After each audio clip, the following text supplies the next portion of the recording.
வணக்கம். நம்ம முன்னோர்களோட பழங்கால ஞானம் எல்லாம் இன்னைக்கு நமக்கு உதவுமான்னு என்னைக்காவது யோசிச்சு பார்த்திருக்கீங்களா? இன்னைக்கு நாம அகத்திய மாமுனிவர் சொன்ன ஒரு ரகசியத்தை தான் பார்க்க போறோம்.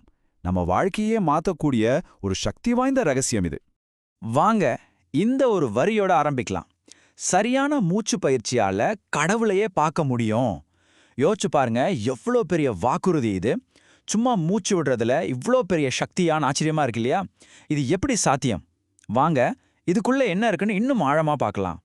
சரி, இந்த அற்புதமான பயணத்துல நாம என்னவெல்லாம் பார்க்க போறோம்னா, முதல்ல இறைவனை காண்பதற்கான ஒரு ரகசியம். அப்புறம் அகத்தியரோட அந்த ஸ்பெஷல் மூச்சு பயிற்சி, அதோட மந்திரங்களை எப்படி சேர்க்கிறது, விஸ்வாமித்ரோட ஆச்சரியமான அனுபவம், கடைசியா நம்ம எல்லாருக்குமே ரொம்ப உபயோகமான ஒரு பிராக்டிக்கல் டிப். அப்போ இந்த ரகசியம் எப்படி வெளியே வந்துச்சு தெரியுமா? ரொம்ப சிம்பிள். சமீபத்துல அகத்தியர்கிட்ட ஒரு பக்தர் பக்தி மார்க்கத்தை பத்தி ஒரு கேள்வி கேட்டிருக்காரு. அதுக்கு பதிலாதான் இந்த நுட்பத்தை அவர் சொல்லியிருக்காரு. இது சாதாரண பக்தி இல்லைங்க. இத சரியா செஞ்சா இறைவனே நம்மகிட்ட சரண்டர் ஆயிடுவார்னு சொல்றாரு. சரி, இப்போ அந்த மூச்சு பயிற்சியோட முக்கியமான பகுதிக்கு வருவோம். பார்க்க ரொம்ப எளிமையா தெரியும், ஆனா இதுக்குள்ள ஒரு பெரிய சக்தி ஒளிஞ்சிருக்கு. பிராணாயாமம்னு சொல்றோமே, அந்த மூச்சு கட்டுப்பாட்டு முறையோட அடித்தளமே இதுதாங்க.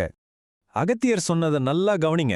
மூச்சை உள்ள இழுக்கும்போது அது ஒரு புயல் மாதிரி ரொம்ப சக்தி வாய்ந்ததா இருக்கணும். அந்த காத்து உங்க அடிவயிறு வரைக்கும் போறத நீங்க நல்லா ஃபீல் பண்ணணும். ஆனா மூச்சை வெளியே விடும்போது அது ஒரு இறகு காத்துல மிதக்கிற மாதிரி ரொம்ப மென்மையா நிதானமா இருக்கணும். இந்த ரெண்டுக்கும் இருக்கிற வித்தியாசம்தான் இந்த பயிற்சியோட ரகசியமே. ஆன்மீகம் ஒரு பக்கம் இருக்கட்டும், ஆனா இந்த சிம்பிள் பயிற்சிக்கு நம்ப முடியாத அளவுக்கு உடல்நல நன்மைகளும் இருக்குன்னு உங்களுக்கு தெரியுமா? ஆமாங்க, இது பல நோய்களை குணமாக்குது, நம்ம உள்ளுறுப்புகளை பலப்படுத்துது. இது ரொம்ப சிலருக்கு மட்டுமே தெரிஞ்ச ஒரு ஆரோக்கிய ரகசியம். நம்மளோட இந்த அவசர வாழ்க்கைக்கு இது ஒரு பெரிய வரம் இல்லையா? சரி, இப்போ இந்த பயிற்சியை அடுத்த லெவலுக்கு எடுத்துட்டு போகலாம். இங்கதான் விஷயம் இன்னும் ஆழமாகுது. இனிமே நம்ம வெறும் காத்த மட்டும் சுவாசிக்க போறதில்ல, அதோட மந்திரங்களையும் சேர்த்து சுவாசிக்க போறோம். நம்மளோட ஒவ்வொரு மூச்சையும் ஒரு சக்தி வாய்ந்த பூஜையா மாத்த போறோம். இங்க ஒரு முக்கியமான விஷயத்த அகத்தியர் சொல்றாரு. நமசிவாய மாதிரி ஒரு மந்திரத்தை வாயால சொல்லாதீங்க, அதை சுவாசிங்க. அதாவது மனசுக்குள்ள மந்திரத்தை சொல்லி காற்றோட சேர்த்து உங்க உடம்புக்குள்ள இழுத்து நிரப்புங்க. ஒரு நிமிஷம் கண்ணை மூடி யோசிச்சு பாருங்களேன். அந்த மந்திரத்தோட அதிர்வுகள் காற்றோட கலந்து உங்க உடம்பு முழுக்க பரவுற மாதிரி. அப்போ இந்த மந்திர மூச்சு பயிற்சியை எத்தனை தடவை செய்யணும்னு ஒரு கேள்வி வரும் இல்லையா? அகத்தியர் ரொம்ப சிம்பிளா சொல்றாரு, ஒரு முறைக்கு 35 தடவை. இப்ப பாருங்க, ஓம் மாதிரி ஒரு எளிமையான மந்திரத்தை எப்படி பயன்படுத்தலான்னு. மூச்சை உள்ள இழுக்கும்போது மனசுக்குள்ள ஓம் ஓம் ஓம்னு எவ்வளோ முடியுமோ அவ்வளோ தடவை சொல்லிட்டே இருக்கணும்.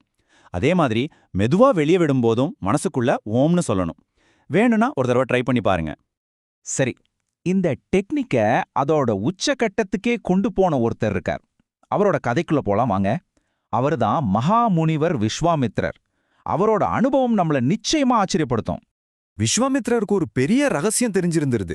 அந்த ஒரு ரகசியம்தான் அவரோட எல்லா சக்திக்கும் காரணமா இருந்துச்சு. அது என்ன ரகசியம்? இதோ அது இதுதான். காற்றில் ஈசன் ஒளிந்துள்ளான். எவ்வளவு ஆழமான வரி பாருங்க. நம்ம சாதாரணமா சுவாசிக்கிற இந்த காத்துல கடவுளே ஒளிஞ்சிருக்காருன்னு அவர் நம்புனாரு, இல்ல உணர்ந்தாரு. அதுதான் அவரோட சக்தியோட திறவுகோள். விஸ்வாமித்திரர் செஞ்சது என்ன தெரியுமா? அவர் நமசிவாய மந்திரத்தை மூச்சோட உள்ள இழுத்தாரு. ஆனா அந்த மூச்சை வெளியவே விடல. அந்த தெய்வீக மூச்சை தனக்குள்ளேயே அடக்கிட்டாரு. எது வரைக்கும்? சிவபெருமானே நேர்ல வந்து தரிசனம் கொடுக்கற வரைக்கும். நினைச்சு பார்க்கவே முடியல இல்லையா? சரி, இதெல்லாம் கேட்க ரொம்ப ஆச்சரியமா இருக்கு. ஆனா நம்மளால இதெல்லாம் செய்ய முடியுமா? அதுக்கு அகத்தியரே ஒரு பிராக்டிக்கல் டிப் தர்றாரு. வாங்க பார்க்கலாம். இது நம்ம எல்லாருக்குமே பொருந்தும். நம்மள நிறைய பேருக்கு இந்த பிரச்சனை இருக்கும். தியானம் பண்ண உட்கார்ந்தா போதும் முதுகு வலிக்கும், இடுப்பு வலிக்கும், கவனம் சிதறிடும் இல்லையா? இதே கேள்வியை தான் ஒருத்தர் அகத்தியர்கிட்ட கேட்டிருக்காரு. அதுக்கு அகத்தியர் சொன்ன பதில் ரொம்ப சிம்பிள், ஆனா அவ்ளோ பவர்ஃபுல். யார் உங்களை உட்காந்து பண்ண சொன்னது? படுத்துக்கோங்க, ஷவாசனத்துல பண்ணுங்கன்னு சொல்லிட்டாரு. ஆமாங்க, சும்மா மல்லாக்க படுத்துக்கிட்டு உடம்ப ரிலாக்ஸ் பண்ணிட்டு இதை செய்யலாம். இப்ப பாருங்க, உடம்புல வலி இருக்கு முடியலன்னு சொல்றவங்களுக்கு கூட இது எவ்ளோ பெரிய வாய்ப்பு. சரி, நாம இந்த விளக்கத்தை முடிக்கிறதுக்கு முன்னாடி ஒரு விஷயம் சொல்றேன். இதெல்லாம் ஏதோ பழங்கதன்னு நினைக்காதீங்க. விஸ்வாமித்திரன் மாதிரியான மகாமுனிவர்கள் இன்னிக்கும் இருக்காங்க. அயோத்தியால அவங்க தவம் இன்னிக்கும் தொடர்ந்துட்டு இருக்குன்னு சொல்லப்படுது. கேட்கவே சிலிருக்குது இல்ல?